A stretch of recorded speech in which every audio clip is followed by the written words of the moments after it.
শুভ সকাল। আমার শেষ পর্যন্ত মুক্তি লাভ হয়েছে। হ্যাঁ, আমি ইসলামের মতো একটি ঘৃণ্য ধর্ম মতবাদ থেকে নিজেকে মুক্ত করতে পেরেছি। এটা কোনো হঠাৎ ডিসিশন নয়। আমি যুক্তি দিয়ে ভেবে চিন্তা করে শেষ পর্যন্ত ডিসিশনে উপনীত হয়েছি। অনেক সময় আমার ভিতরে চিন্তা এসেছে, সত্য, এই কথা কি সত্য? ইসলাম কি সত্য বা ধর্ম কি সত্য? বিশ্বের কোনো ধর্মই সত্য নয়, সব ধর্মই মিথ্যা। কোনো ধর্মের প্রতি আমার কোনো শ্রদ্ধা নেই। একটি নির্দিষ্ট সময় যখন মানুষের ইন্টেলেক্ট ডেভেলপ করছিল, তখন ধর্মের অনেক ক্ষেত্রে দরকার ছিল। কারণ ধর্ম মানুষকে ঐক্যতা দিয়েছে, মানুষ বৃহত্তর গোষ্ঠীতে পরিণত হয়েছে ক্ষুদ্র ক্ষুদ্র চিন্তাভাবনা থেকে। এটার একদিকে যেমন ভালো দিক আছে, যেটা মানুষকে যেমন গোষ্ঠীতে গোষ্ঠীতে পরিণত করে মানুষের সভ্যতাকে এগিয়ে নিয়ে গেছে, ঠিক অপরদিকে এখন এই ধর্মই মানুষের সভ্যতার বিরুদ্ধে গেছে। এবং 1400 বছর, 2000 বছর, 4000 বছর আগের চিন্তা ভাবনাকে আঁকড়ে ধরে রাখার কোনো মানে হতে পারে না। এ থেকে বের হয়ে আসতে হবে।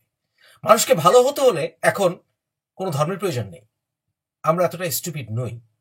মনুষ্য সমাজ অনেক অ্যাডভান্সড। মানুষের ধর্ম সত্য, অর্থাৎ মনুষ্য ধর্ম সত্য, মানবিক ধর্ম সত্য, স্পিরিচুয়ালিটি সত্য। সেটাকে অনুসরণ করুন, নিজের বিবেককে অনুসরণ করুন, এবং তাতেই আপনার নৈতিক উন্নতি হবে। ধর্ম পালন করলেই মানুষ বা না পালন করলেই মানুষ মানবিক হয় না। আপনার ভিতরের মনুষ্যত্বকে জাগিয়ে তোলার চেষ্টা করুন। ধর্মের প্রয়োজন নেই। সৃষ্টিকর্তার ভয় বা জুজুর ভয় বা ভেস্ট পাওয়ার পুরস্কারের লোভ ইত্যাদি দেখিয়ে মানুষকে গাধা বানানোর কোনো প্রয়োজন নেই। এটি গাধার গাড়ি যখন চলে না, তখন গাধার গাড়ির সামনে এটাকে বলে একটি ক্যারট স্টিক, একটা মূল্য ঝুলাতে হয়, তখন গাধা চলে। ভেস্ট দুসে করছে এই মূলা ঝুলানো। মানুষকে ভালো কাজ করতে হলে এখন আর মূল্য ঝুলার দরকার নেই, আর জুজুর ভয় দেখিয়ে দোজকের বা নরকের ভয় দেখানোর প্রয়োজন নেই। এ সকলই মিথ্যা, বানোয়াট। সৃষ্টিকর্তা আছে কিনা সেই প্রশ্নের উত্তর মানুষ বোধহয় কোনোদিনও পাবে না। এর আগেই বোধহয় পৃথিবী ধ্বংস হয়ে যাবে। তথাপি আমরা রেজিলিয়েন্ট। আমরা এমন এক সৃষ্টি বা এমন একটি নৈতিক অবস্থান আমাদের, যে আমরা সত্যকে খুঁজি, এবং সেটা বিজ্ঞানে এখন চেষ্টা করা হচ্ছে, হয়তো বা কোনো এক সময় স্পিরিচুয়ালি আমরা উদ্ঘাটন করতে পারবো। যুগে যুগে অনেক ধর্ম এসছে। 2000 বছর, 4000 বছর আগে যে ধর্ম এসছে সেটাই সত্য, এটা মেনে নেওয়ার কোনো যৌক্তিক কারণ নেই। পৃথিবীতে অনেক ধর্ম এসেছে গেছে, অনেক ধর্ম এসে 10,000, 20,000 বছর টিকেছে। কিন্তু এখন এই 1500 বছর আগের ধর্ম, 1500 বছর আগের হাদিস ইত্যাদি অনুসারে যদি আমাকে জীবন যাপন করতে হয়, তাহলে তা অচল হয়ে যাবে। অনেক ধর্মের আলেম, জ্ঞানী, পণ্ডিত বিভিন্নভাবে কোন একটি ধর্মকে নতুন রূপ দেওয়ার চেষ্টা করেছে, ধর্মটিকে টিকিয়ে রাখার জন্য, ধর্ম বিশ্বাসটিকে বাঁচিয়ে রাখার জন্য। এগুলো হচ্ছে গোজামিল। প্রয়োজন নেই, প্রয়োজন নেই। তাহলে প্রশ্ন আসে, এতদিন কি আমার সময় নষ্ট হয়েছে? মোটেই না। এটি আমাকে অনেক জ্ঞানী করেছে, ধর্মীয় সমাজকে বোঝার জ্ঞান দিয়েছে, এর পক্ষে বিপক্ষে ভাবার চেষ্টা আমাকে শক্তি জুগিয়েছে, ধার্মিকরা কিভাবে ভাবে এটা চিন্তা করার শক্তি দিয়েছে। কম্পারেটিভ রিলিজিয়ন আমাকে অনেক কিছু শিখিয়েছে। পৃথিবীতে অনেক বিজ্ঞানীরা ধার্মিক, কিন্তু পৃথিবীর শ্রেষ্ঠতম বিজ্ঞানীরা, শ্রেষ্ঠতম যৌক্তিক তার্কিকরা, শ্রেষ্ঠতম পণ্ডিতরা, সাহিত্যিকরা কেউ ধর্ম বিশ্বাস করে না, বর্তমানে করে না। এটাই বাস্তব। ভাবতে হবে কেন, কেন। এখন আসা যাক ইসলামের ব্যাপারে। অতীত নিয়ে কথা বলে লাভ নেই। অতীতে অনেক ধর্ম আরো বেশি খারাপ ছিল। খ্রিস্টানিটি হয়তোবা 100 বছর, 200 বছর আগে, 300 বছর আগে আরো সবচেয়ে জঘন্য ধর্ম ছিল। কারণ সেই ধর্মের অনুসারীরা এই ধর্মের নামে অনেক কিছু বিশ্বে ঘটিয়েছে। আফ্রিকাতে, অস্ট্রেলিয়াতে, দক্ষিণ আমেরিকাতে।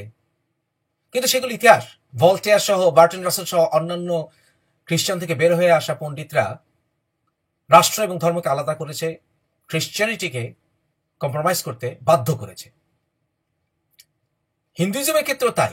অনেক কুসংস্কার ছিল, অনেক কুসংস্কার এখনো আছে, অনেক ফ্যাসিজম এখনো আছে ভারতে। কিন্তু তথাপি বিশ্বব্যাপী ধর্মের ভিতরে হিন্দু ধর্ম নয়, হিন্দু ধর্ম ভারতেই নিবিষ্ট, কিন্তু বিশ্বব্যাপী ধর্মের ভিতরে এই ইসলামী ধর্ম, এটা হচ্ছে ফ্যাসিস্ট রাজনৈতিক ধর্মে পরিণত হয়েছে। যেই ধর্ম থেকে লক্ষ লক্ষ সশস্ত্র সন্ত্রাসী তৈরি হয়, সংঘবদ্ধ। আল কায়দা, আইএসআইএস, বোকো হারাম, লস্করে তৈয়বা, জামাতে ইসলামী, ছাত্র শিবির, খুনি, রক্ত পিপাসু, লক্ষ লক্ষ, কারা এদেরকে বানিয়েছে সেটা কথা নয়, লক্ষ লক্ষ তারা রিক্রুট পাচ্ছে, সদস্য পাচ্ছে। যেই ধর্ম সদস্য যোগাচ্ছে সেই ধর্ম সত্য হতে পারে না, অসম্ভব।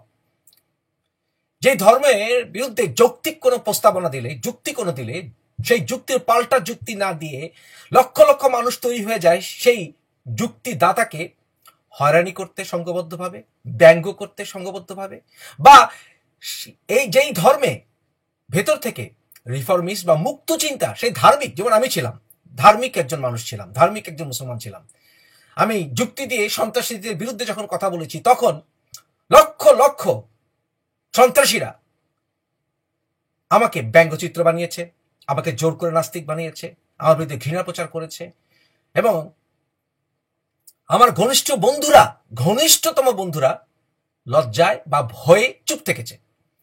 যেই ধর্ম থেকে এরকম ঘৃণ্য মানুষ তৈরি হয়, এবং যেই ধর্ম মানুষকে সত্যের পথে এবং সত্য বন্ধুর পাশে থাকতে সাহসী করে না, এত কাপুরুষ যে ধর্মে জন্ম হয়, সে ধর্ম সত্য হতে পারে না।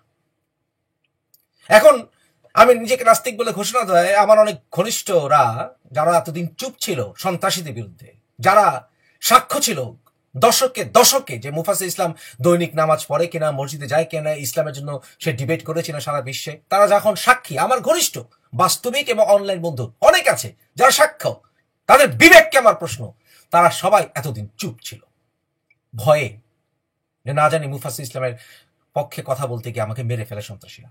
এত কাপুরুষ যে সকল ধর্মে আমাকে বন্ধু দেয়, সেই ধর্মের বন্ধুদের আমার প্রয়োজন নেই।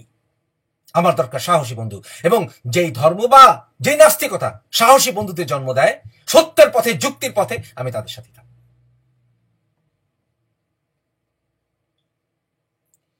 যে ধর্ম বিবেক তৈরি করতে সহায়তা করে না, যে ধর্মে এখন পৃথিবীর সবচাইতে বেশি মূর্খ, ধর্ষণকারী, চরমপন্থী তৈরি করছে, যেই ধর্ম ব্যবসায়ী তৈরি করছে, মাদ্রাসার ডিগ্রি নিয়ে যারা কিনা মানুষের জানাজা থেকে শুরু করে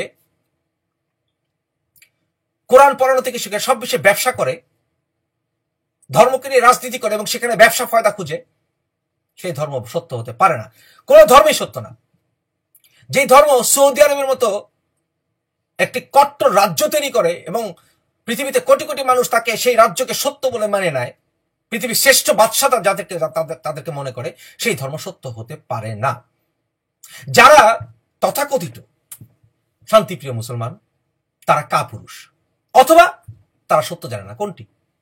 হয় তারা ইসলামকে জানে, দেখবেন যারা কিনা আসলে ধর্মকর্ম কম করে, তারাই তথাকথিত শান্তিপ্রিয় মুসলমান, এবং তারা কাপুরুষ, অথবা তারা মনে মনে তাদেরকে সমর্থন করে সন্ত্রাসীদেরকে।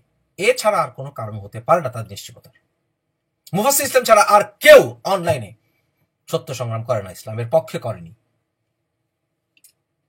1971 সালে যারা ধর্ষণ বাহিনী তৈরি করেছিল, তারা শুধু জামাতি নয়, তারা মুসলমান। এরা অমুসলিম, এই দাবিতে বাংলাদেশে লক্ষ লক্ষ মানুষ রাস্তায় নেমে আসেনি, অনলাইনেও আসেনি, আমি এসেছিলাম, আসেনি আর কেউ, কারণ তারা মনে মনে তাদেরকে মুসলমান মেনে নেয়। তাদেরকে মরে গেলেও বা বেঁচে গেলেও তাদের পক্ষে চুপ থাকে। এমনকি আওয়ামী লীগ সরকারের শেখ হাসিনা পর্যন্ত ধর্মীয় অনুভূতির আঘাতের কথা বলেছেন যখন মানুষকে খুন করে ফেলা হয়েছে কোনো কিছু লেখার ব্যাপারে। এমন কিছু লিখতে মানুষ বলতে পারে না, কার্টুন তৈরি করতে পারে যার জন্য তাকে খুন করতে হবে। ধর্মীয় অনুভূতি আঘাত আবার কি? ধর্মীয় অনুভূতিতে আঘাত যদি যুক্তি দিলে হয়ে থাকে, পাল্টা যুক্তি দিন। আর যদি ব্যঙ্গ বিদ্রোহ হয়ে থাকে, সেই ব্যঙ্গ বিদ্রোহকে উপেক্ষা করুন, বাস। তার জন্য তাকে খুন কোনো মতেই জায়েজ নয়।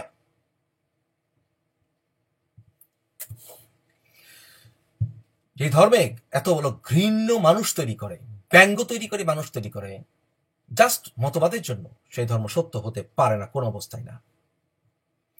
মুহাম্মদ তার জীবনে যা নাকি সহ্য করেছিল, কারণ মুহাম্মদ যখন নতুন ধর্ম তৈরি শুরু করেছিল মক্কায়, তখন তাকে পাগল বলেছে, ব্যঙ্গ করেছে, তাকে খুন করতে চেয়েছে, দেশ থেকে বিতাড়ন করেছে, তাই না?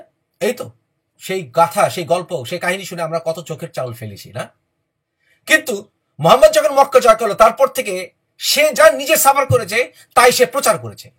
অর্থাৎ তখন তার ধর্মের বিরুদ্ধে যে কথা বলেছে তাকে পাগল বলো, তার ধর্মের বিরুদ্ধে যারা কথা বলেছে তাকে হ্যারাস করো এবং খুন করো। সেম কাজটি সে নিজেও করেছে। সুতরাং এই ধর্ম সত্য হয় কিভাবে? এই সেই জাহিলি যুগের ধর্মই তো এটা। মোহাম্মদ তার স্ত্রীদেরটাকে খুব ভালো ব্যবহার করত। দেখুন, যুক্তিতে অনেক কথা বলা যায়, যেমন সূরা নিসা 24 নম্বর আয়াতে যেই কৃতদাসীদেরকে, যে দাসীদের সঙ্গে সেক্স করাকে বিয়ে বলা হয়েছে নাকি অনেকে বলে। না, জি না, সেটাকে বিয়ে নয়, সেটা বিয়ে ছিল না। মুসলিম শরীফের 3433 নম্বর হাদিস, আবু দাউদের 2150 নম্বর হাদিস পড়ে দেখলে সেটা বুঝতে পারবেন, যদি সত্যিকার অর্থে সত্যবাদী হয়ে থাকেন। সেখানে সেই ঘটনা যদি জানেন তাহলে জানবেন যুদ্ধবন্দীদের ভিতরে বিবাহিত নারীরা ছিল। সেই বিবাহিত নারীদের ধর্ষণ করা ঠিক হবে কিনা সেটা মুহাম্মদকে জিজ্ঞেস করলে সে বলেছিল যে তোমার যখন যুদ্ধবন্দী এটাকে ধর্ষণ করতে পারো। যদি বিয়ের কথা বলেন তাহলে ইদ্যত পিরিয়ডের প্রয়োজন নেই, বিয়ে করার সময় পরে যেই মেয়েকে তার পিতাকে হত্যা করেছে মুসলমানরা, তার স্বামীকে হত্যা করেছে মুসলমানরা, স্বামীকে খুঁজে পাওয়া যাচ্ছে না, সে বোঝায় বলবে যে আসো আজকে রাতে তোমরা আমাদের সকল করছো, আমার সাথে সেক্স করো, তাই না?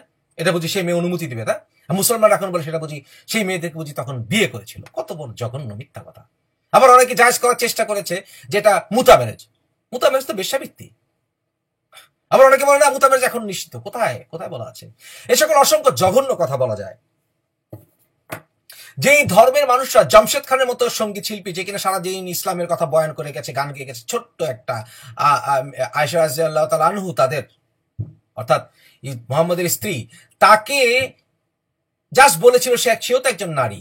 এই কথা বলার কারণে সে ক্ষমা চেয়েছিল এই পাষণ্ড ধার্মিক মানুষদের কাছে, কিন্তু তারপরে তাকে ইসলামাবাদ এয়ারপোর্টে পেটানো হয়েছিল। যে ধর্মে ক্ষমা বলতে কিছু নেই, রহম বলতে কিছু নেই, লজ্জা বলতে কিছু নেই, সেই ধর্ম সত্য হতে পারে না, সত্য হতে পারে না।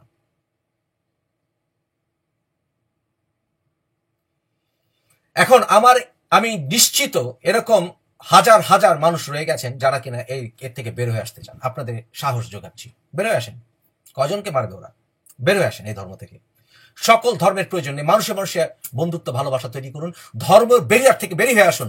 আমরা বর্ণবাদকে জয় করেছি, আমরা এখন ধর্মকে জয় করে মানুষের কাছে আরো নিয়ে আসবো। যেই ধর্ম কিনা 1947 সালে দেশ বিভাজন করে শুধুমাত্র ধর্ম ভিত্তিতে, সেই ধর্মের প্রয়োজন নেই। এর অর্থ এই নয় খ্রিস্টানিটি বা হিন্দুইজমের থেকে ভালো, সব জঘন্য। মানুষকে ভালোবাসতে হলে কোনো ধর্মের প্রয়োজন নেই। এই ইসলাম ধর্মের কোনো স্বাধীনতা নেই। আপনি কিভাবে খাবেন, কিভাবে চিন্তা করবেন, কিভাবে আপনি হাঁটবেন, কোন হাতটি আগে দিবেন কাপড় পরতে, কোন জুতোর পায়ে আগে দিবেন, বাথরুম কিভাবে ব্যবহার করবেন, কোন ডান হাত দিয়ে খাবেন না বাম হাত দিয়ে খাবেন, কাশি দিলে কি করবেন, হাঁচি দিলে কি করবেন, প্রতিটা বিষয় আপনি ডিকটেটেড। আপনার নিজের স্বাধীনতা বলতে কিচ্ছু নেই, কিচ্ছু নেই। নিজস্ব চয়েস বলতে কিছু নেই। ফালতু এক্সট্রা বার্ডেন মানুষের মাথায় দিয়ে দেওয়া হয়েছে। এক্সট্রা বার্ডেন জীবনযাপনের জন্য, এক্সট্রা বার্ডেন কোনো প্রয়োজন নেই, জঘন্য। এবং মনস্তাত্ত্বিক ডেভেলপমেন্টের জন্য যা যা প্রয়োজন, সঙ্গীত, যা যা প্রয়োজন, কবিতা, সব শুধু হারাম আর হারাম আর হারাম।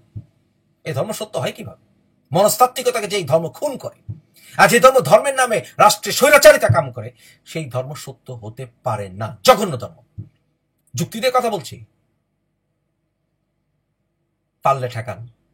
কয়জনকে খুন করবেন? I am happy to be out of this stupid religion. এই জঘন্য ধর্ম থেকে বের হয়ে যেতে পারে আমি খুশি, আনন্দিত আজকে। ও আরেকটি কথা না বললেই না, প্রায়শই মুসলমানরা জাকির নায়কের মতো একটা ইডিয়েটের যুক্তি দেয়। সেটা হচ্ছে, যদি একটি ম্যানুয়াল পড়ে ড্রাইভিং ম্যানুয়াল পড়ে ড্রাইভার ফেল করে বা খারাপ ড্রাইভার হয়, তাহলে সেই ম্যানুয়ালকে দোষ দিও না, ড্রাইভিং ইনস্ট্রাকশনকে দোষ দিও না, বইকে দোষ দিও না, দোষ দাও ড্রাইভারকে। এটা বাজে যুক্তি। যখন একটি ম্যানুয়াল পড়ে বা একটি স্কুল থেকে, একটি পাঠশালা থেকে, একটি বিশ্ববিদ্যালয় থেকে প্রায়শই আজে বাজে ছাত্র বের হচ্ছে, ফেল করা ছাত্র বের হচ্ছে, তখন something wrong with the book, something wrong with the pathshala, something wrong with the stupid school. সুতরাং যখন ইসলাম থেকে এরকম লক্ষ লক্ষ আজে বাজে মানুষ বেরোচ্ছে, তখন অবশ্যই ইসলামের দোষ, হ্যাঁ ম্যানুয়ালের দোষ, এই কোরআনের দোষ, এই হাদিসের দোষ, নাহলে এত আজে বাজে মানুষ বেরোতো না। হ্যাঁ, এখন ম্যানুয়ালকে দোষ দিতেই হবে।